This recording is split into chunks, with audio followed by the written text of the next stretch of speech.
안녕하세요, 구독자 여러분. 구독과 좋아요는 채널 운영에 큰 힘이 됩니다. 안녕하세요. 저는 서울에 거주하는 43살 여성입니다. 현재 친정엄마와 여행도 다니고 하고 싶은 거 죄다 하면서 살고 있어요.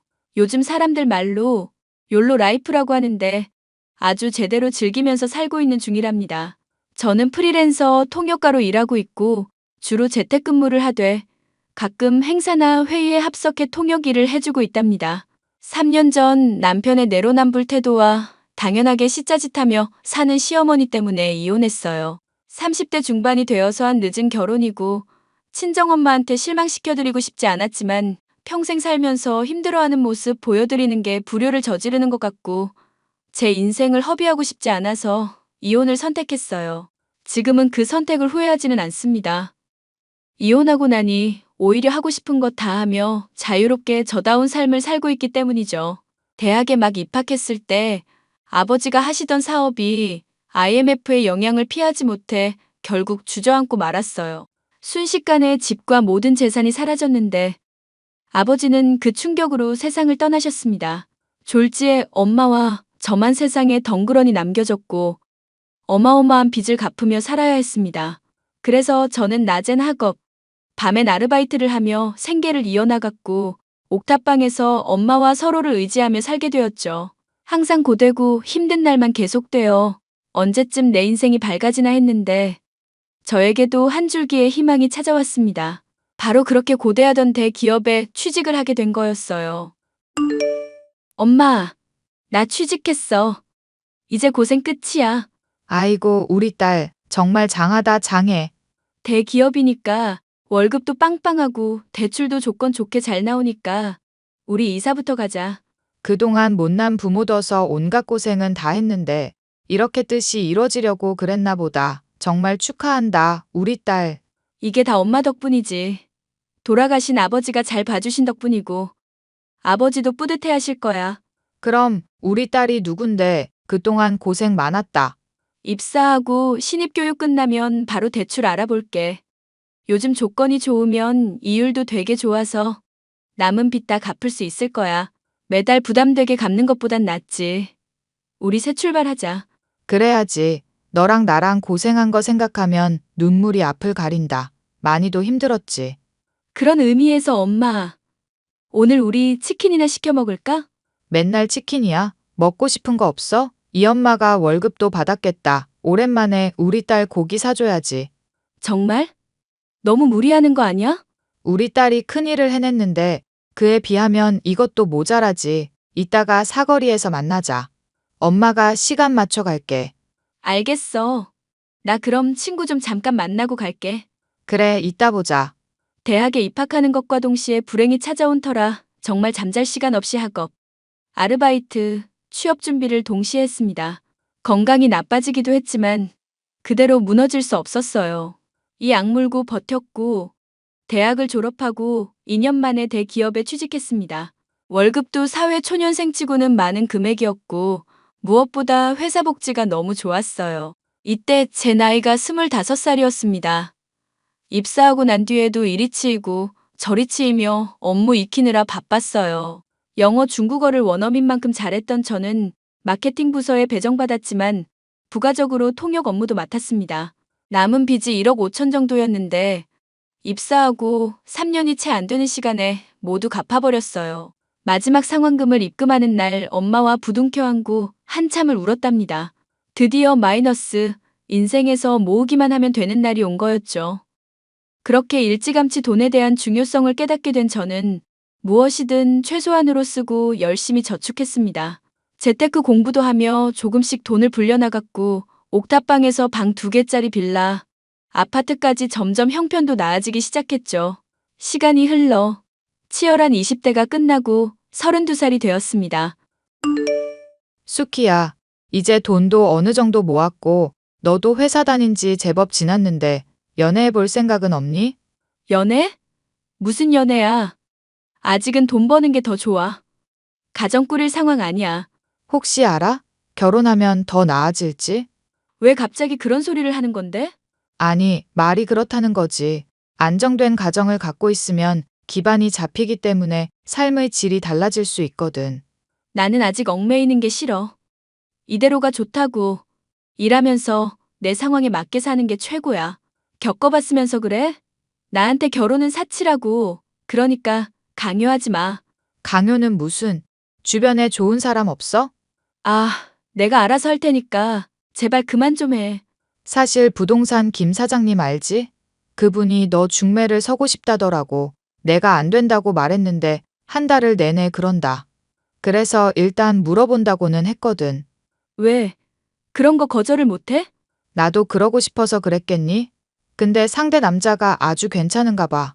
사장님 친구 아들인데 서울대학교 나와서 의사한단다? 의사면 뭐해? 내가 사귈 마음도 없고 뭣도 없는데. 아, 엄마는 진짜. 엄마 얼굴 봐서라도 커피 한 잔만 하고 오면 안 될까? 잘 안 되더라도 뭐라 안 할게. 정말이지? 딴말하지 않기다? 앞으로 다신 중매 같은 거 받지 마. 그냥 나는 이대로가 좋으니까. 알겠지?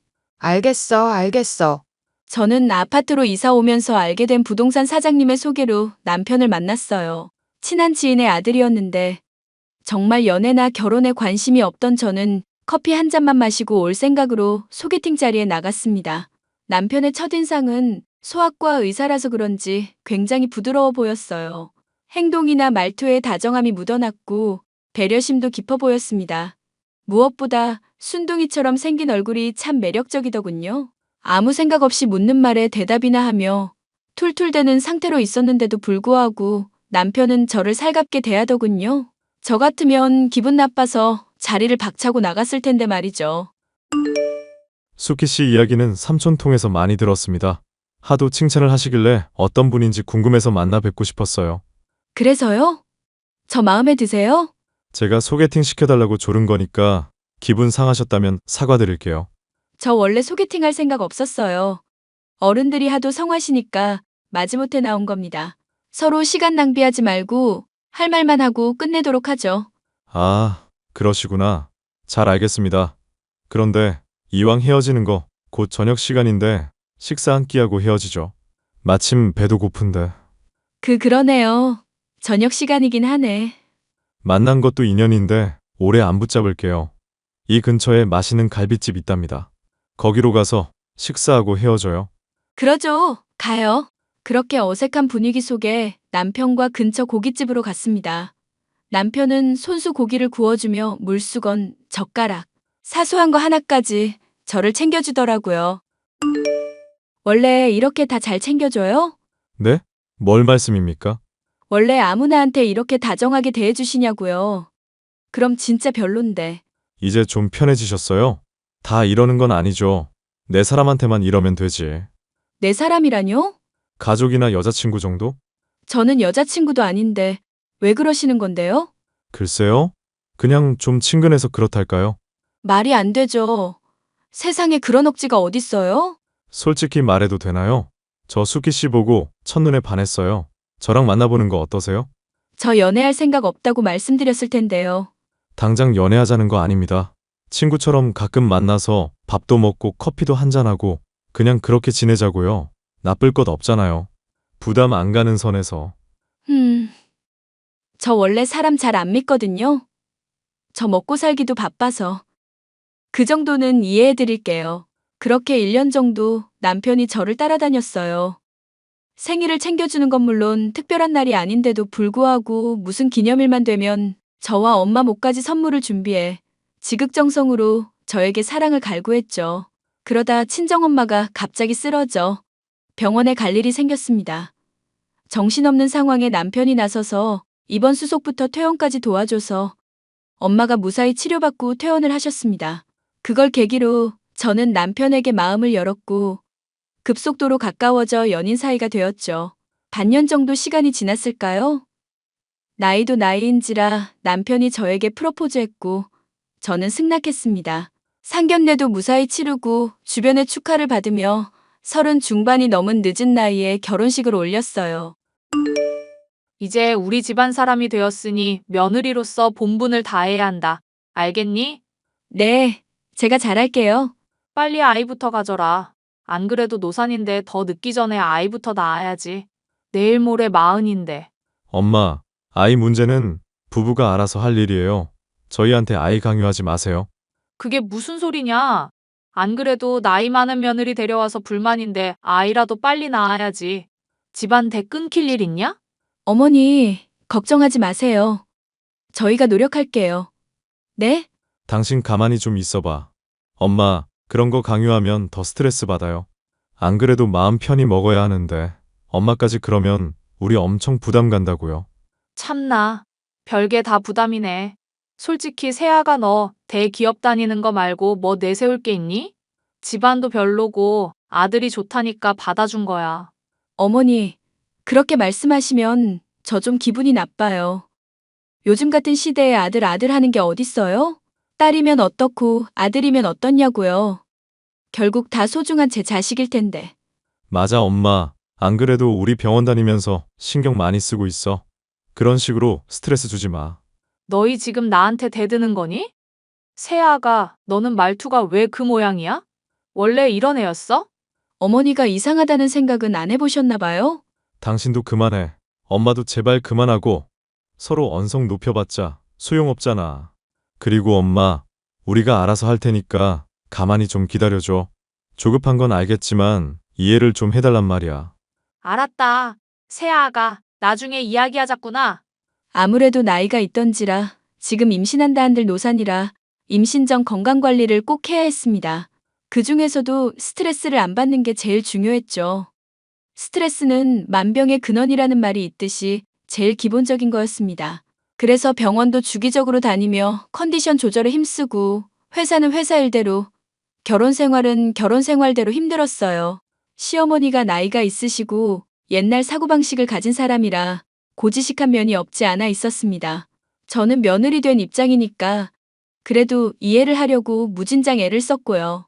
그럼에도 불구하고 시어머니의 아들 사랑은 유별나서 뭐만 하면 우리 아들 하며 감싸기 바빴고 그저 시어머니 눈에는 저는 며느리이기보다 남편 시중 들어주는 하녀에 불과했나 봅니다.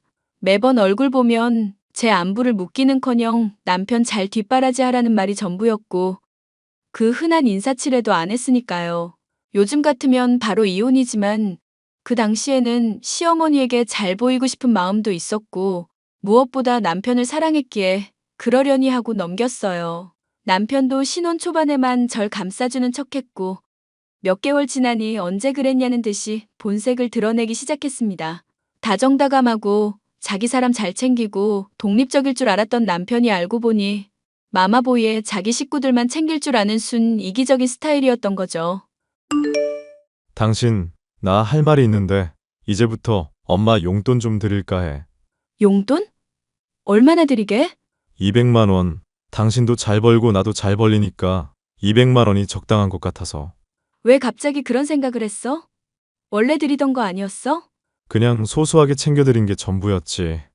근데 이제 나이도 있으시고 일을 하기엔 좀 그러니까 넉넉하게 드린다 이거야. 갑자기 그렇게 용돈을 드린다 하면 어느 세월에 돈을 모아? 당신 병원 개원하고 싶다며. 아니, 그건 그거고 내가 버는 게 있는데 이 정도도 못해? 드리지 말라는 말이 아니라 당신 자금 계획에 어긋나지 않게 하라 이거지. 왜 그렇게 열을 내는 거야? 네가 말하는 꼬락서니가 그렇잖아.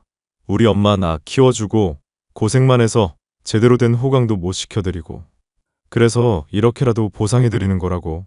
근데 좀 대책 없다. 당신 월급 1,000만 원이 고정이 아니잖아. 돈 계산을 어느 정도 해야지. 100만 원만 드리고 바짝 모아. 그렇게 해서는 개원 자금도 안 생겨.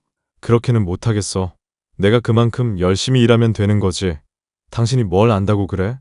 내가 버는 돈에서 드린다는데 왜 그렇게 당신이 생색을 내? 내가 말했잖아. 병원 개원하려면 한두 푼 아니라고. 그거 다 대출받을 거 아니잖아. 어느 정도는 여유자금도 갖고 있어야지. 생각해서 해주는 말인데 말을 그따위로밖에 못해? 현실적으로 생각하라 이거야. 답답하다. 내가 알아서 할 테니까 신경 꺼. 결국 남편과 돈 문제로 한참을 싸워댔습니다. 사실 그동안 제가 관리해줬는데 앞으로 각자 버는 건 알아서 쓰기로 했어요.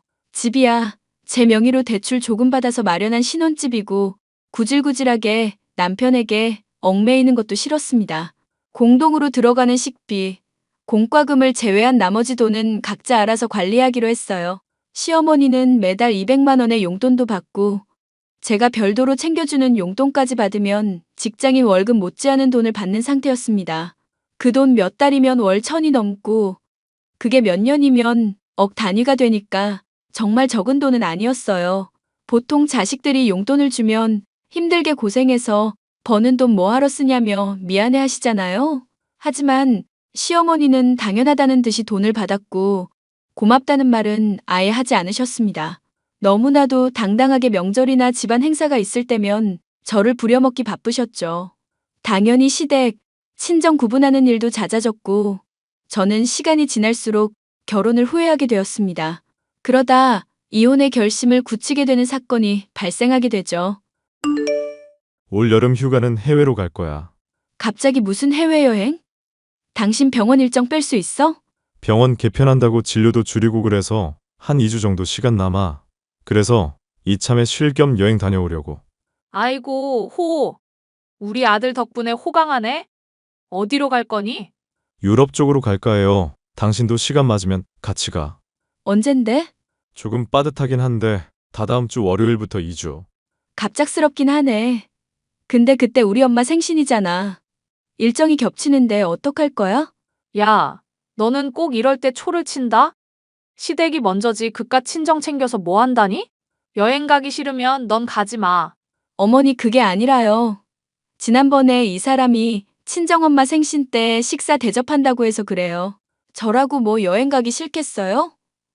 갑작스럽기도 하고 휴가를 그렇게 길게 내지도 못하고요. 하이고, 핑계도 좋다. 대기업도 뭐 별거 없구만. 복지 좋다는데 다 뻥이었어. 미안한데 여행 다녀와서 따로 챙겨드릴게.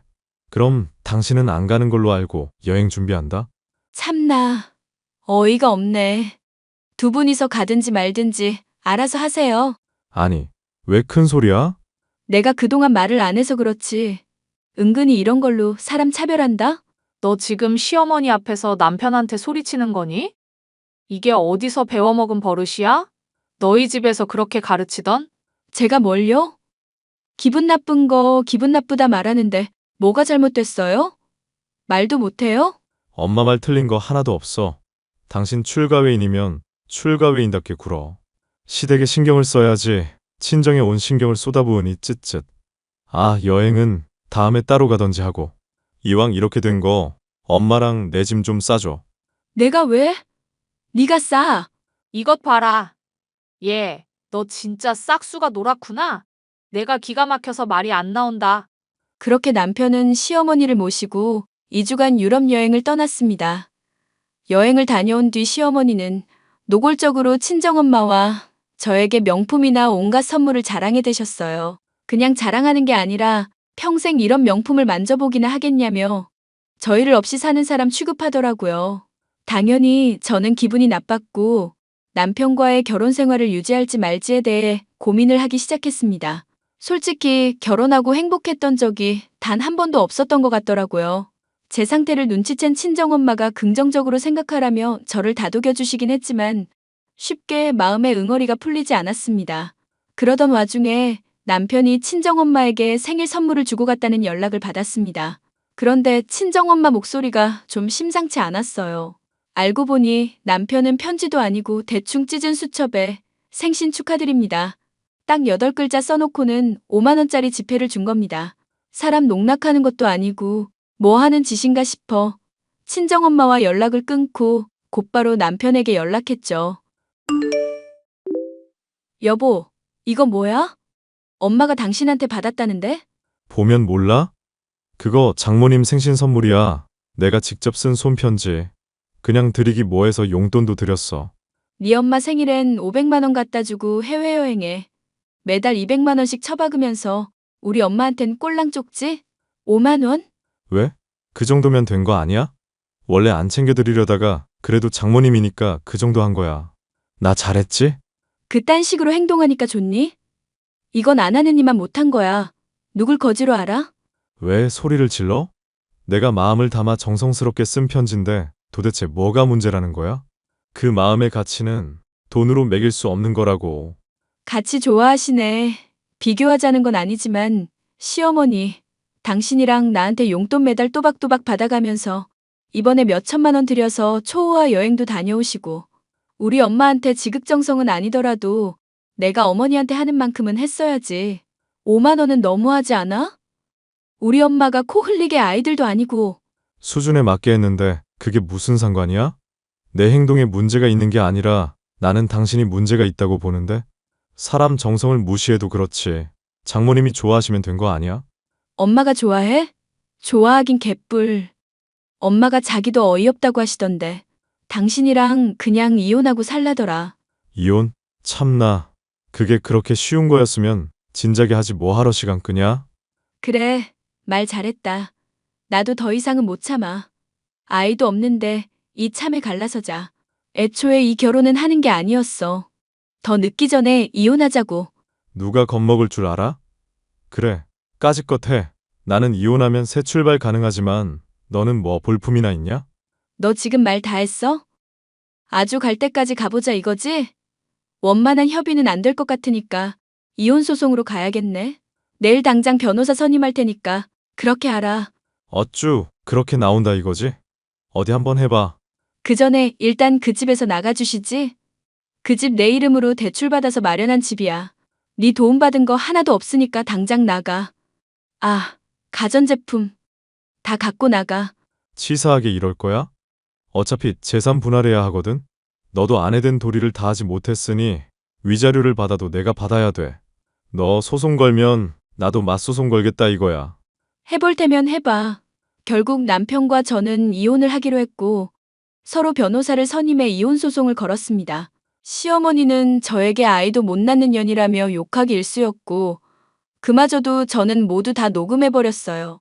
시어머니 때문에 받은 스트레스도 이혼 사유가 될 수 있다길래 혹시 몰라 증거가 될 만한 건 다 모아둔 상태였습니다. 저는 산부인과 검사 결과지, 그동안 시어머니에게 보내드린 용돈 이체 내역 등등 모든 증거를 제출했어요. 반면에 남편은 재산 분할을 운운하며 나름대로 이것저것 한참을 따지더니 실속도 못 챙기게 되었고요. 법원은 제 편을 들어주었고 저는 남편에게 위자료 5천만 원을 받았습니다. 그리고 시어머니 상대로 정신적 손해배상을 청구하는 소송도 걸었는데 이 과정에서 폭행을 당했어요. 도저히 분해서 못 참겠다며 재판을 끝내고 나오는데 제 머리채를 잡고 주먹으로 저를 가격하시더라고요. 곧바로 경찰에 신고해 시어머니를 폭행죄로 고소했지만 합의금 1,000만 원 더 받는 조건으로 마무리 지었습니다. 이혼하면서 남편과 시어머니에게 1억 가까이 되는 돈을 받으니 후련한 건 아니지만 이제 정말 끝났다 싶더라고요. 엄마, 우리 여행 다니자. 나 회사 관뒀어. 뭐, 그 힘들게 들어간 회사를 왜 그만둔 건데? 아깝지 않아? 어차피 내가 회사에 계속 있으리라는 보장도 없고 경력도 쌓고 벌 만큼 벌었으니 이젠 나도 내일 하면서 살아보게. 그래, 네가 다 뜻이 있겠다마는. 그래도 힘들게 고생해서 들어간 회사인데. 걱정 마. 엄마 나 이래봬도 능력 있다니까? 회사에서 통역 업무했던 경력 무시 못해. 이미 프리랜서 계약까지 마쳤어. 정말? 그건 다행이다. 근데 갑자기 무슨 여행이야? 그냥 그동안 우리가 너무 치열하게 살기도 했고 뒤돌아보니 마음 편히 쉬었던 적도 없던 것 같아서 말이지. 그건 그렇네. 어디로 여행 가고 싶니? 글쎄, 우리 해외부터 가보자. 엄마 예전부터 하와이 가고 싶어 했잖아. 우리 거기서 실컷 쉬다 오자. 좋지. 살다 보니 우리 딸이랑 해외여행을 다 가보네. 나도 좋아. 우리 앞으로 이렇게 여행 자주 다니면서 즐겁게 살자. 우리 딸이 좋다고 하는 거면 이 엄마도 뭐가 됐든 좋다. 우리 딸 새 출발을 위해. 그렇게 저는 남편과 이혼을 한 뒤 과감히 회사를 그만두었습니다. 솔직히 악착같이 모은답시고 최대한 아끼면서 10년 이상을 근무하니 꽤 많은 돈을 모았더라고요. 신혼집 사면서 받았던 대출도 이혼하고서는 그 집 팔아서 모두 갚아버렸어요. 집값이 워낙 많이 올랐던 데다 팔고 대출금을 갚고 했는데도 2억 정도가 남더라고요. 그동안 모은 돈까지 합하면 대략 10억 정도니까 앞으로 재테크만 잘하면 여자 혼자 먹고 사는데 지장은 없을 것 같았습니다. 저는 친정엄마를 모시고 국내, 해외 할 것 없이 틈틈이 여행을 다니기로 했어요. 프리랜서 통역가로 활동하기 시작했고, 벌이도 더 많아지고 시간적인 여유도 많아지니 마음의 여유도 생겼고요. 또 하나의 꿈이 생겼다면 언젠가 친정엄마와 여행 다닌 기록을 모아 책으로 엮어내는 게 제 바람입니다. 이혼이 흠도 아니고 우울해하지 말라는 법도 없는데 저희 모녀에게 기적과도 같은 일이 찾아왔어요. 바로 예전에 살던 방, 2칸짜리 허름한 빌라가 재개발이 되면서 저희가 보상금을 받게 된 겁니다. 친정엄마가 그동안 동고동락해오면서 그 집이 하도 눈에 밟혀서 조금 무리해서 구매를 하셨는데 당시 구매 금액보다 7배 정도 되는 금액을 보상받은 거였죠. 이 소식을 어떻게 들었는지 남편이라는 놈은 병원 개원에 도움 좀 달라며 매일같이 찾아오고요. 당연히 매몰차게 대했고 모든 연락처를 차단해버렸답니다. 3번째로 찾아왔을 땐 소금까지 뿌려가며 한 번 더 찾아오면 스토킹으로 신고해버린다고 소리쳤어요.